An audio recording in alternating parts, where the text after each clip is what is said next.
Can You Do This, Old Badger? Written by Eve Bunting, illustrated by Lewin Pham.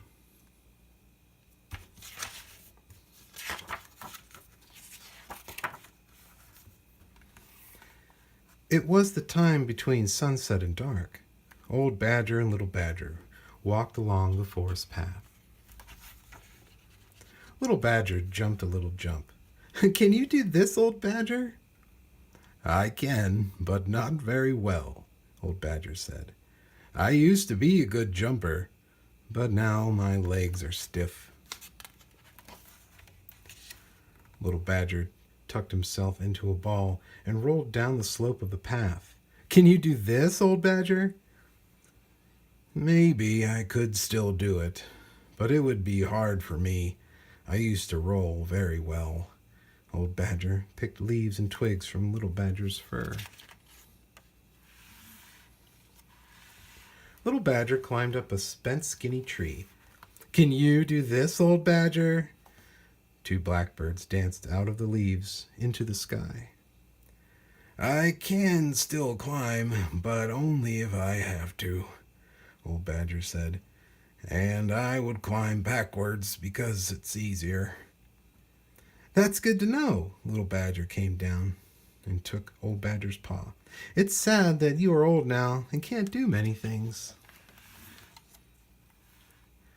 There are some things I can't do now, Old Badger said. But you helped me remember how it was when I was young, and that makes me happy.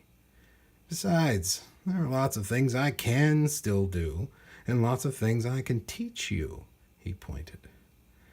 See, the ground is muddy from today's rain. There'll be earthworms there. Come and eat.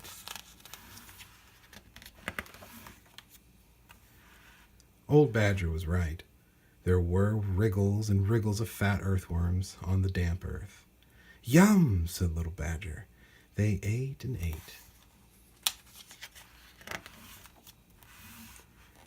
When they were finished, Old Badger went to the stump of a tree. He raked at it with his claws. This is how you get the mud out from between your toes, he said. I can show you where to dig for bulbs of wildflowers in spring, Old Badger said. In summer, I can take you where the juiciest blackberries grow. I can teach you where the field mice make their nests. I can help you find honeybee hives. But remember never to go into a hive face first. You will get your nose stung. A wise badger does not go in where the bees come out. I wish there was a honeybee hive right here, right now, Little Badger said. Old Badger sniffed the air. There may be one in that rotting log. There was. They clawed through the top and got to the beehive before the bees got to them. Afterwards, they walked along, licking the honey from their paws. Yum, Little Badger said. They stopped by a wide stream. I can teach you to fish, Old Badger said. I didn't know badgers could fish. Little Badger was surprised. Some can. They stood in the stream. Old Badger flipped a shining fish onto the bank. Little Badger saw one swimming below. He tried to catch it, but it slithered through his paws. It looks easy, he said, but it's not. You'll learn, Old Badger said. It takes time.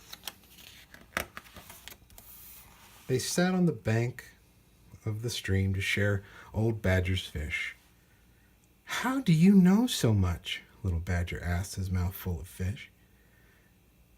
Because I have been around for a long time, and because many years ago an old badger taught me. Someday you'll be an old badger, and you will teach a little badger what you know. That's the way it was planned. Old Badger wiped Little Badger's mouth with the back of his paw. Will that little badger love me as much as I love you? Little Badger asked. He will, Old Badger said. That's part of the plan, too. Now it's nap time. Is that another part of the plan? Little Badger asked. It's another part of my plan, Old Badger said. And they curled side by side in a hole on the bank of the stream. The night air was cool on their fur. Their paws were still sticky with honey and silvered with fish scales as together they slept under a badger moon.